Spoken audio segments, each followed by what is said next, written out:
when a tall, quiet man in a wet wool coat stepped into a tiny diner on a cold Thursday night in Macon, Georgia. Not one person inside had the faintest idea that their lives were about to change forever.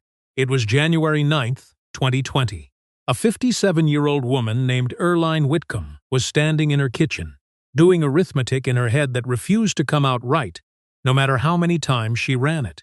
She owed $5,180 in back rent by Monday. She had $1,240 in her bank account. Her 8-year-old grandson Marcus had a serious eye condition that needed a specialist she could not afford, and her landlord had called that very afternoon to tell her a buyer wanted to tear out her booths and turn the place into a vape shop. 9 years. 9 years of smothered chicken and buttermilk biscuits and peach cobbler, so warm and so right that grown men set down their forks just to breathe. 9 years of waking at 4:45 in the morning and scrubbing her own floors, and keeping her late husband Cornelius's dream standing upright even when it felt like it was sliding straight through her fingers. She was 11 days from losing all of it, and then the door opened, and the little brass bell above it rang. And Denzel Washington, 2-time Academy Award winner, one of the most recognized faces on the planet, stood in the doorway of her diner with rain darkening the shoulders of his coat and a gray cap pulled low over his eyes. He sat down at the corner table. He ordered the smothered chicken. He ate every last thing on that plate. And then he heard a phone call he was never meant to hear. What happened next, what he said, what he did, and the one thing he kept folded inside himself for months afterward, the thing that changed everything for her family, is one of the quietest, most powerful stories you will ever hear. Stay with us all the way through, because the part that will reach in and hold your heart is not the part you are expecting, and it does not come until the very end. The sign above the door was missing the letter A. It had been missing for 5 weeks. Earline Whitcomb kept meaning to climb up and fix it. But when you are 3 months behind on rent, and your grandson cannot read the chalkboard at school anymore, and your old chest freezer groans like a tired animal every time it kicks on, a missing letter on a sign starts to feel like the smallest problem you own. So the sign read Mama Earline's Tea, and honestly, the folks of Macon never needed that A. They knew the place. They had been coming since 2011, when Earline first opened the little 14-table diner on Pio Nono Avenue, just a few miles from the Ocmulgee River on the south side of town. They came for the smothered chicken. They came for the cornbread that broke apart in your hand like something a grandmother had blessed. They came for the collard greens cooked down soft and slow with a piece of smoked turkey, and for the peach cobbler that tasted like our afternoon you had forgotten you missed. But it was Thursday, January 9th, 2020, and Earline Whitcomb, 57 years old, was standing in her kitchen at 6:52 in the evening, doing arithmetic in her head that simply would not balance. $5,180. That was what she owed her landlord, Mr. Dale Furmonk, by Monday. 3 months of $1,725 rent sitting unpaid like a stone pressed flat against her ribs. Furmonk had been patient. He genuinely had been, and she was thankful for it. But the man had bills of his own, and he had told her plainly that Monday was the end of the road. She had $1,240 in her business account. Her husband, Cornelius Whitcomb, had died in March of 2017, a stroke at 61 years old, gone in the time it takes to pour a cup of coffee. He had been the one who handled the books. He was the one who knew which supplier would float you 30 days, and which one wanted his money the second the truck pulled away. After Cornelius died, Earline learned the business by doing it. And learning by doing sometimes meant learning by losing. She wiped down the steel counter with a rag gone soft from years of use. She checked the dining room through the pass-through window. 5 tables filled, 2 nurses from the hospital still in their scrubs, a young couple sharing 1 plate of cobbler, a trucker she had never seen before hunched and grateful in from the cold, and old Walter Pettigrew, who came in every single Thursday and always ordered the exact same thing: fried catfish, white rice, no hot sauce, and always left a $1 bill folded under his glass no matter what the check came to. She loved Walter all the same. And then there was her grandson, Marcus, 8 years old, the gentlest child Earline had ever known, who back in November had been diagnosed with a condition the doctor called keratoconus, where the clear front of the eye slowly thins and bulges out of shape, and the world goes blurry at the edges and will not come back into focus on its own. The pediatric eye specialist was good, the best in the region. But the appointments and the corneal scans and the special contact lenses were swallowing money that Earline simply did not have. Marcus's mother, Earline's daughter Tamara, worked the register at a hardware store by day and cleaned offices 3 nights a week, and still she could not cover it, so it landed on Earline. The way everything always landed on Earline. She looked through the pass-through one more time. One of the nurses laughed at something. The trucker was eating like a man who had not seen a hot meal in 2 days. Old Walter sat watching the rain run down the glass with that soft, faraway look he always carried. Earline breathed in. She breathed out. She tightened the strings of her apron. She touched the small silver cross at her collarbone, the one Cornelius had given her on their 25th anniversary. And she went back to work. That was when the door opened, and the brass bell rang. And a man stepped inside who carried the cold of the night in on his shoulders and something else, something quieter, in his eyes. The first thing Earline noticed was that he did not look around the way most people look around when they walk into a small diner. He did not scan it to judge it. He did not search it for a reason to leave. He simply stepped in out of the weather, pulled the door shut gently behind him, so the bell barely rang twice, and stood there for a moment, letting the warmth find him. He was a tall man, lean, dressed in a dark wool coat beaded with rain and a plain gray cap pulled low. Nothing about him asked to be noticed. And yet old Walter set down his fork, and one of the nurses leaned across the table and gripped her friend's wrist. Because there are some faces a person knows the way they know their own street, and when the man lifted his head and the light from the chalkboard menu fell across him, every soul in that room understood at the same instant exactly who had just walked in. Denzel Washington, the actor, from 100 Friday Nights on the living room couch. Standing in a 14-table diner in Macon, Georgia, dripping rainwater onto the very tile floor Earline had mopped on her own knees at 4:45 that morning.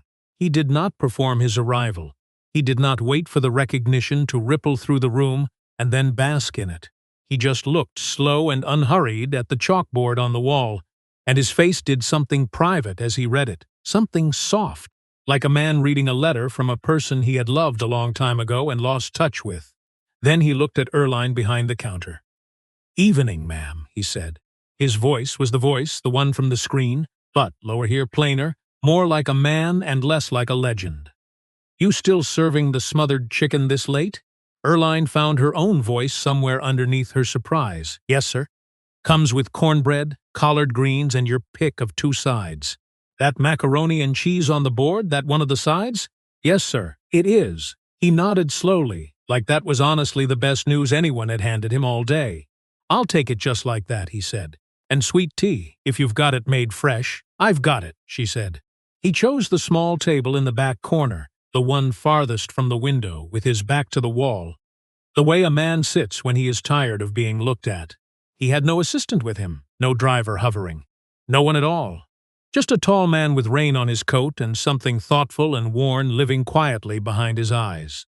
Later, Earline would learn that Denzel Washington had been in the Atlanta area that week for work on a film, and that the production had brought him through Macon for a day of location scouting. His afternoon had run long. The car that was meant to carry him back had gone ahead to fill the tank, and he had told them he would walk a few blocks into the cold and meet it. He had seen her sign, the one missing the A, and something about it had turned his feet toward her door. Earline plated his order herself. She did not decide to.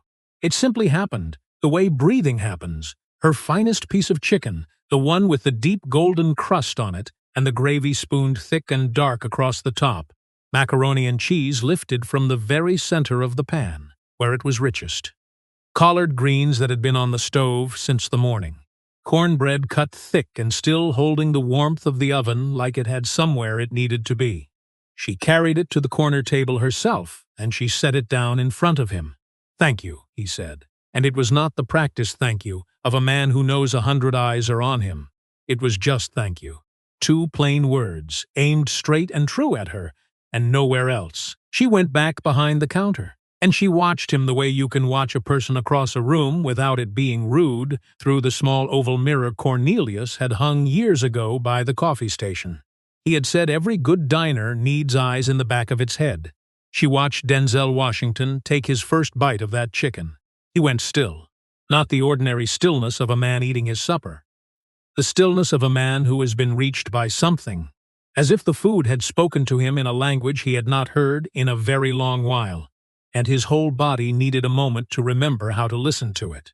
He set his fork down for a second. He looked at nothing in particular. Then he picked the fork back up and took another bite, slower, more deliberate. Then the macaroni. And then he tore the cornbread apart with both hands. Not with a knife, not with a fork. And that one small thing told Earline more about the man under the famous name than anything else could have. People who tear cornbread with their hands were taught to eat by somebody who loved them. By now, old Walter had quietly folded his newspaper. One of the nurses had given up entirely on pretending to mind her own business.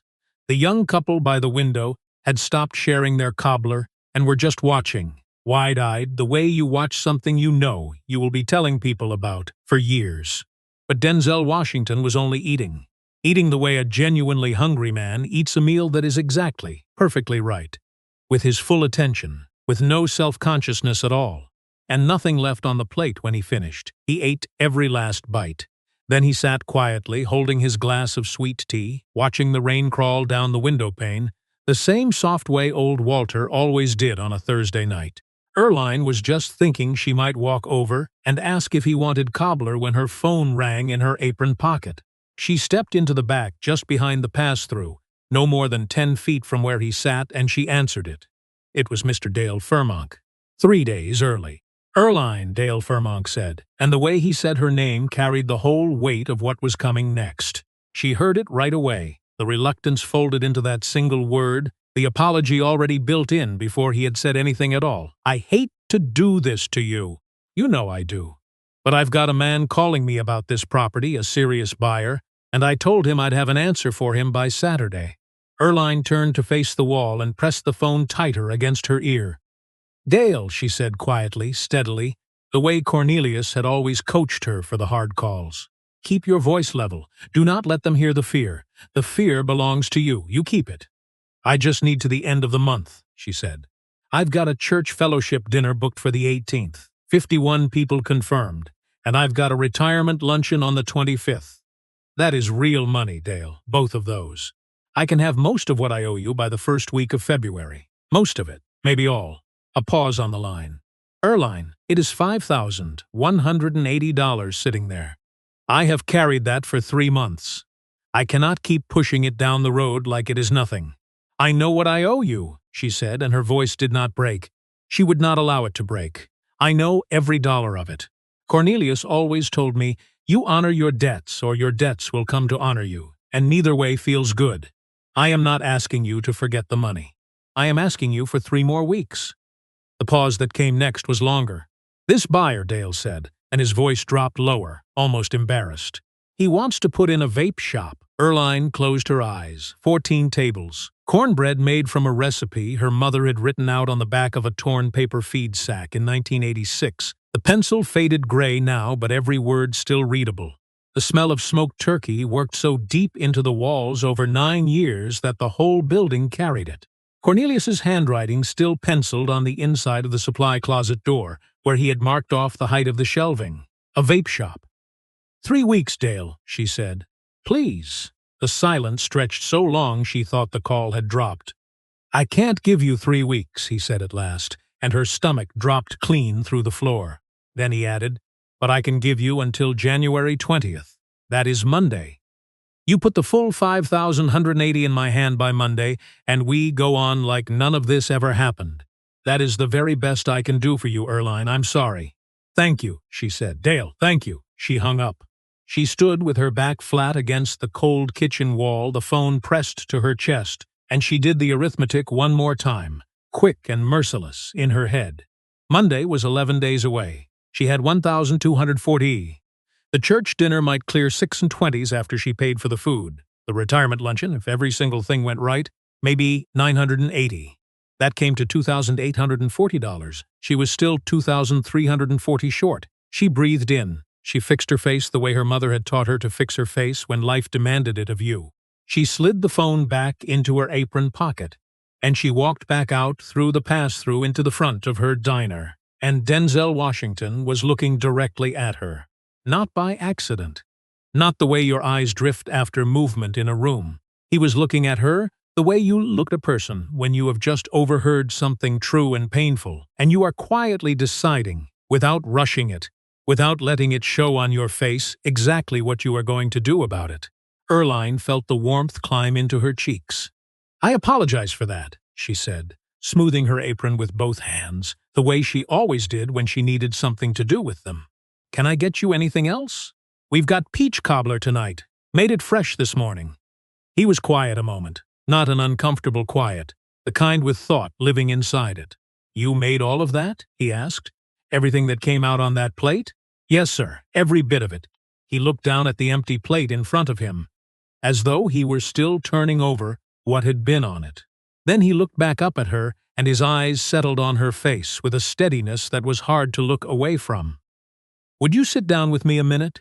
he asked. She was not sure why she did it. She never sat with customers. It was not a thing she did. It had not been a thing Cornelius did either. It was their unspoken rule, written nowhere but understood by both of them. "You are the host. You stay on your feet." But something in the plain, unhurried way he asked made sitting down feel like the only natural thing left to do, and the diner had emptied out quietly around them. The nurses had gone, whispering all the way to the door. The young couple had left. The trucker had paid and pulled his collar up against the night. Only old Walter remained at his usual table, and Walter was the kind of man who understood, without ever being told, when something private was happening near him. He had gone back to his newspaper and would not look up until the building itself asked him to. So Earline sat down across from Denzel Washington at table 6. "How long have you had this place?" he asked. "Since 2011, she said. 9 years this coming March. You opened it with your husband." She paused the way she always paused at that question, in whatever shape it arrived. "My husband passed in March of 2017. "I'm sorry," he said, and she could hear that he meant it. The way you can hear the difference between music played live in a room and music played back from a recording. Both carry the notes. Only one carries the breath.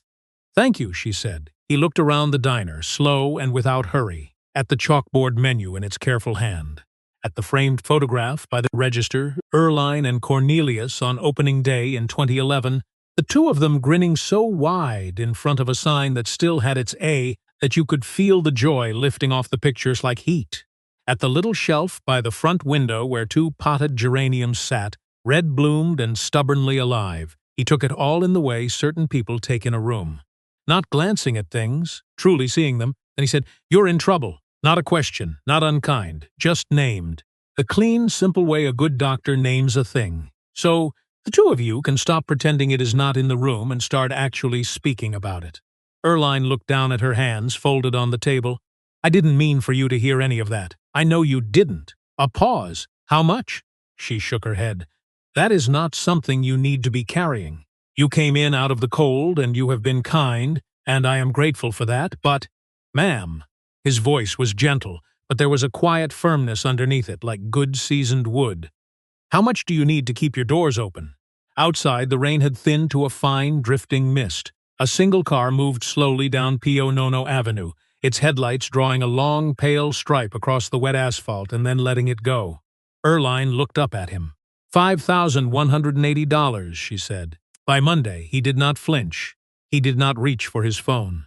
He did not perform a single thing. He simply sat with the number, the way you sit with something that has earned a real moment of consideration before anything else is allowed to happen. Then he said, "Tell me about your grandson."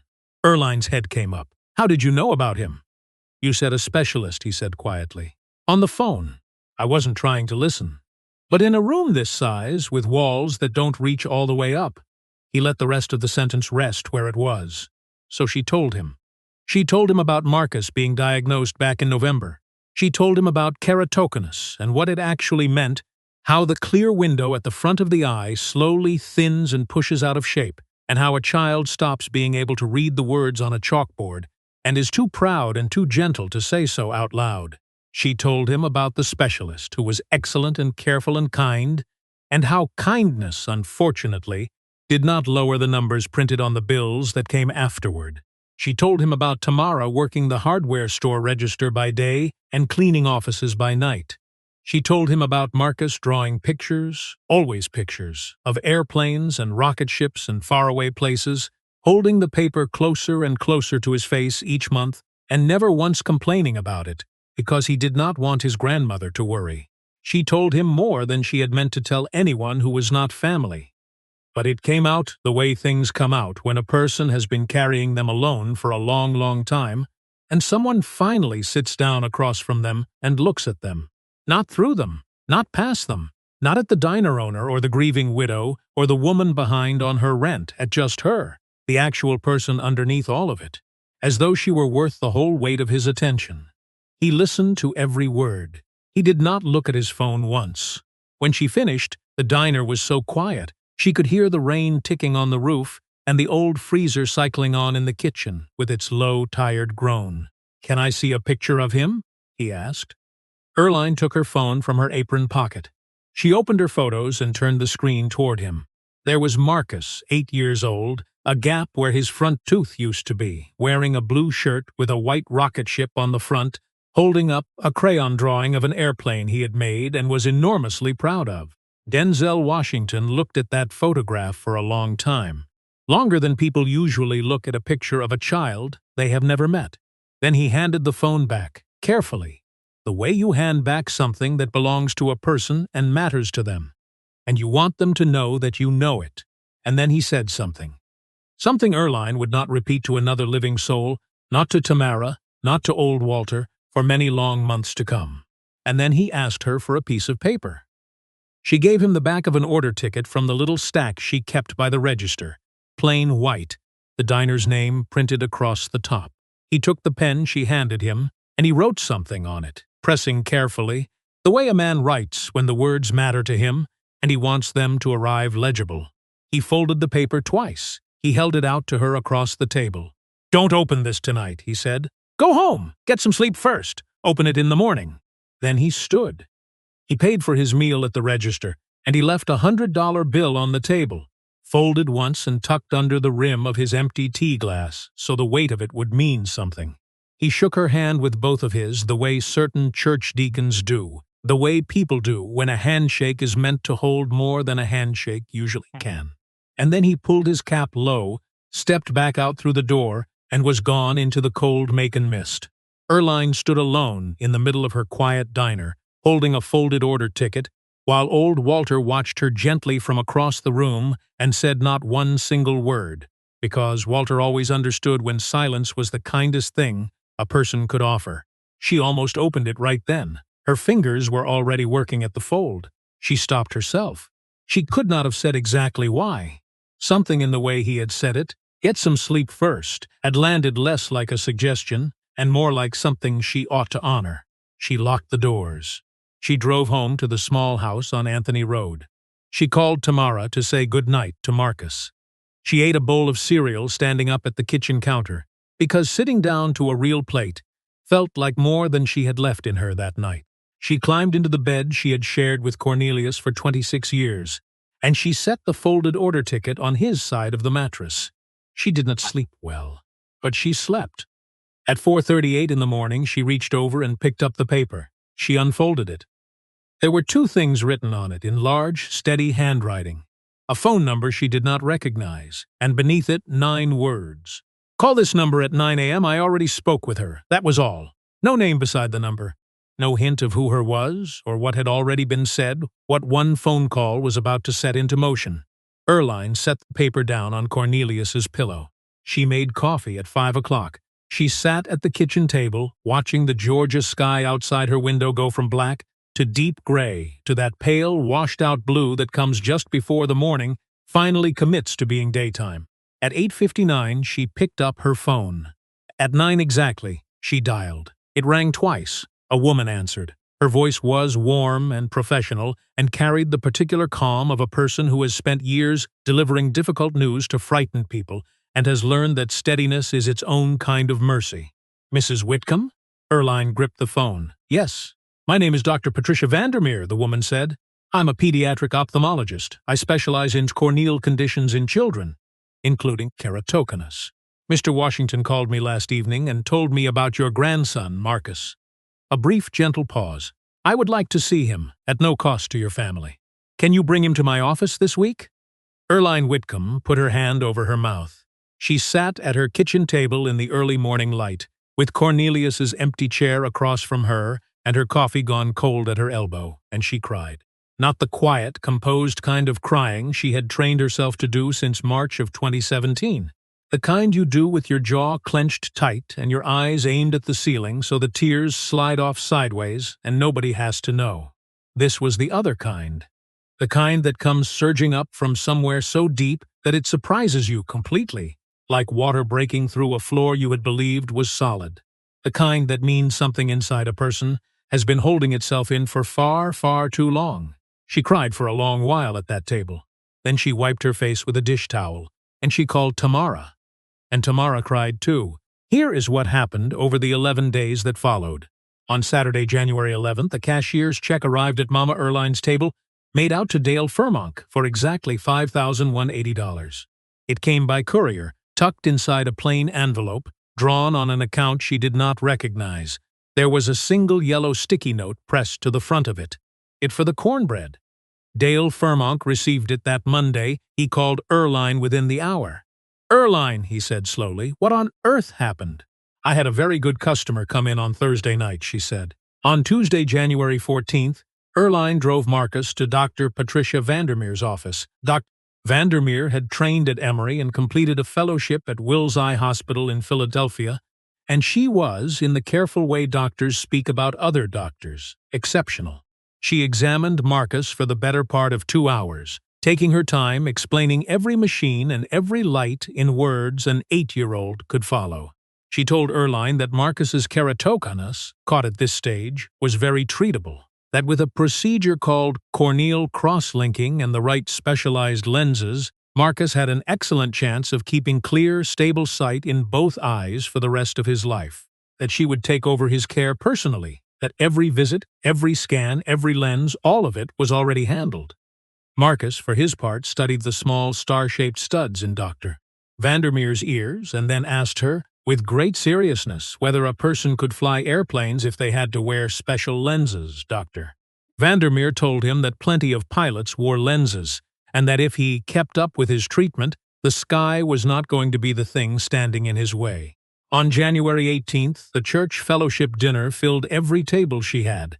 58 people came, 7 more than had booked. Earline ran out of cornbread for the first time in 9 years of running that diner, and word began to move the way word moves in a town like Macon. Not through a screen. Through people.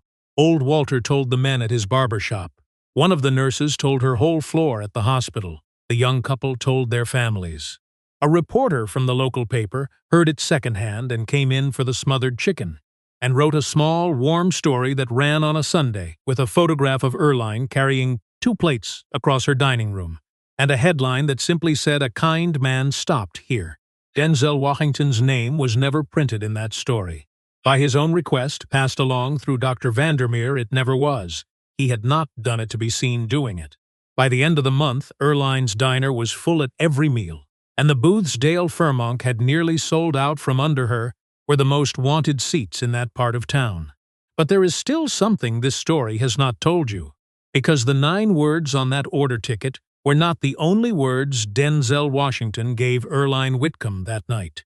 Before he asked her for the paper, before he stood and paid and shook her hand with both of his and walked out into the cold, he said something else. Something she folded up and kept inside herself the way she kept Cornelius's pencil marks folded inside the supply closet door. Something she told no one. That part comes now.